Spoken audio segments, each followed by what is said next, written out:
Willkommen zurück zu meinem YouTube-Kanal Foto-Film-Design. Mit Tutorials über das Digitalisieren von analogen Fotofilmen möchte ich euch Arbeitshilfen anbieten. In diesem Beitrag geht es um folgendes Thema.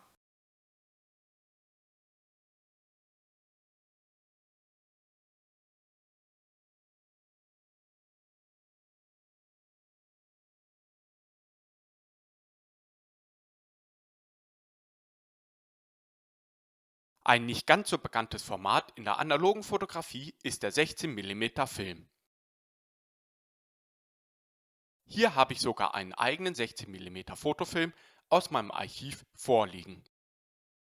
Um diesen bearbeiten zu können, habe ich mir die Filmbühne FH816 für den Nikon Coolscan 9000 angeschafft. Im Internet habe ich vor viel darüber gelesen, dass es ein nicht so gebräuchliches Format ist und daher dieser Filmhalter auch teuer in der Anschaffung sei.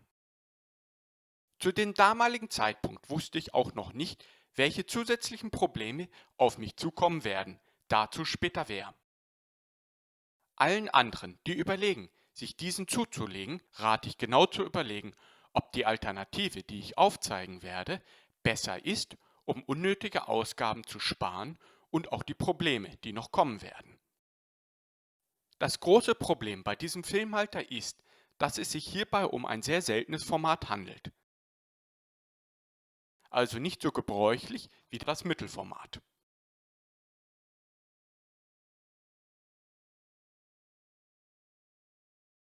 Dies ist mit der Grund, warum der Filmhalter FH816 nur bei der Nikon eigenen Software läuft.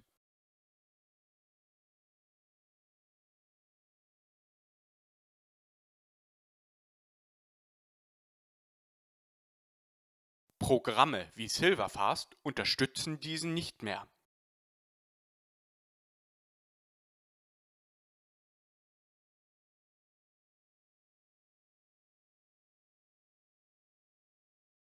Erfahren hatte ich es, da der Filmhalter dort nicht richtig lief.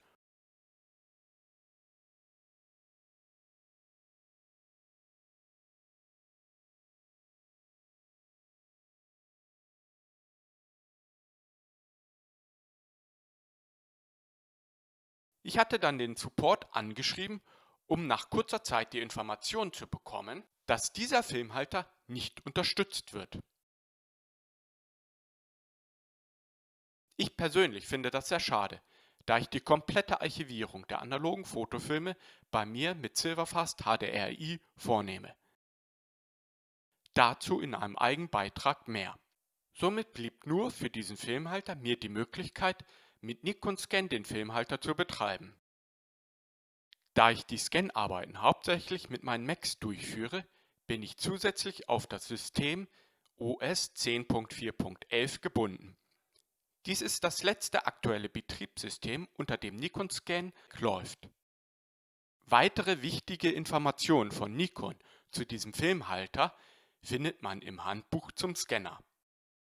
Die Funktionen wie Digital Rock, Digital Gem und Digital D werden nicht unterstützt.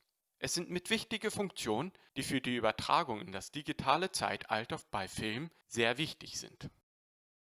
Somit habe ich mir überlegt, was ich machen kann, um Silverfast und seine Funktion zu nutzen, um diese 16 mm Filme zu bearbeiten. Da ich soweit alle Filmhalter für den Nikon Coolscan 9000 habe, kam mir die Idee, dass ich diesen Film doch auf einen meiner Glasbühne legen kann. Entschieden habe ich mich für den drehbaren Filmhalter. Es geht auch der Glasfilmhalter FH869G. Beim Vorschauscan sehen wir nun mehrere Bilder.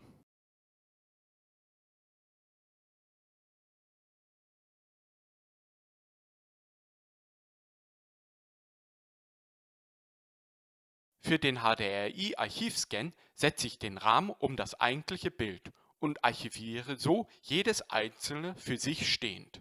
Man kann auch den gesamten Filmstreifen mit den ganzen einzelnen sichtbaren Bildern digitalisieren und später in der Bearbeitung die Bilder ausschneiden.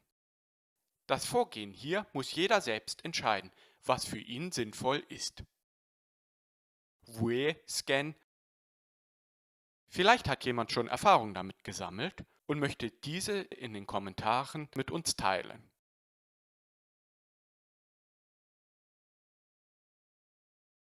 Kommen wir nun zu dem zweiten Teil des Beitrages.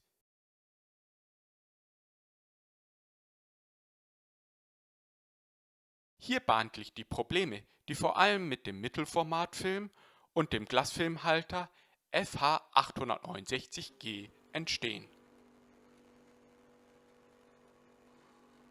Auch wenn hier ein Anti-Newton-Glas eingebaut ist, ist man bei den Arbeiten vor den Newtonringe nicht befreit.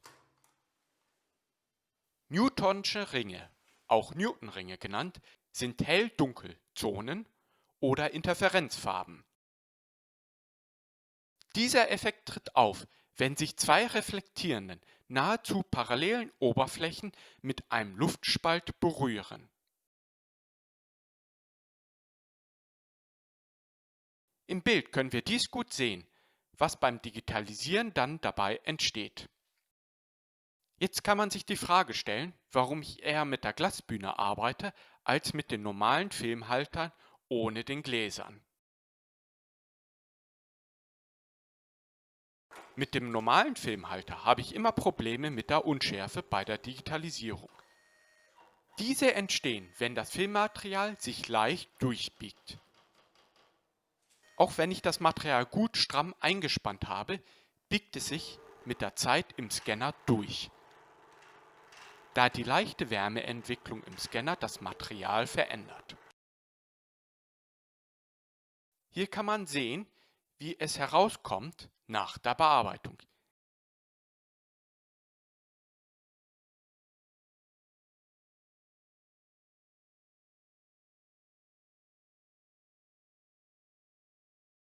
Leichte Wölbungen beim Filmmaterial führen sehr schnell zu Unschärfen, wie im Bild gezeigt.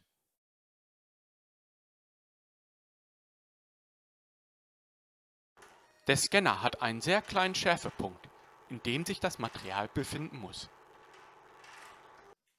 Aus diesem Grund habe ich mich für die Archivierungsarbeiten mit dem Glasfilmhalter entschieden. Hier kann sich das Material nicht aus dem Schärfebereich bewegen. Einziger großer Nachteil ist, dass sich hier die Newtonringe bilden können. Im Bild zu sehen, wie das auf dem Filmhalter aussehen kann. Somit kontrolliere ich jedes einzelne Bild nach dem Digitalisieren. Mit Filtern für das Filmkorn kann, wenn doch die Ringe vorhanden sind, diese abgeschwächt werden. Für die Filmkornbearbeitung setze ich das Programm Neat Image ein. Ein sehr gutes, kostengünstiges Programm, was es auch für die Videobearbeitung gibt. Dieses Programm habe ich auch bei der Spielfilmrestaurierung in meinem Berufsleben schon oft eingesetzt.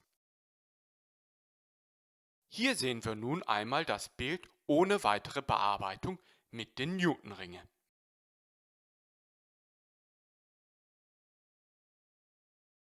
In diesem Bild habe ich den Filter auf das Filmkorn eingestellt, um ein gutes Bild zu bekommen. Die Ringe sind dadurch schon schwächer geworden. In einer weiteren Bearbeitung habe ich den Filter nun speziell im Bereich der Newtonringe programmiert, um diese noch weiter zu beseitigen. Sie sind nun deutlich schwächer geworden und der Rest müsste jetzt manuell wegretuschiert werden. Für große Mengen an Bildern eine nicht bezahlbare Arbeit, die auch sehr viel Zeit in Anspruch nimmt. Aus diesem Grund überprüfe ich jeden Scan, da eine Neudigitalisierung viel Zeit einspart und ich damit fehlerfreie Archivdaten erhalte.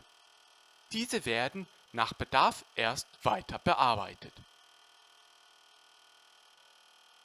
Mit der Zeit habe ich einen Trick gefunden, um die Probleme mit den Newtonringen in den Griff zu bekommen. Ich spanne die Filme so ein, wie im Bild zu sehen. Oft reicht hier bei frischem Negativmaterial circa eine Stunde aus. Damit bekommt das Material eine leichte Wölbung zum oberen Glas. Hier im Bild etwas übertrieben dargestellt. Somit bekomme ich keine Newtonringe mehr und kann zügig die Bilder scannen. Das Kontrollieren der einzelnen Bilddateien habe ich dennoch beibehalten. Ich bedanke mich, dass Sie den Beitrag wieder geschaut haben und würde mich freuen, wenn Sie meinen Kanal abonnieren würden. Ihr Fotofilm-Design-Kanal.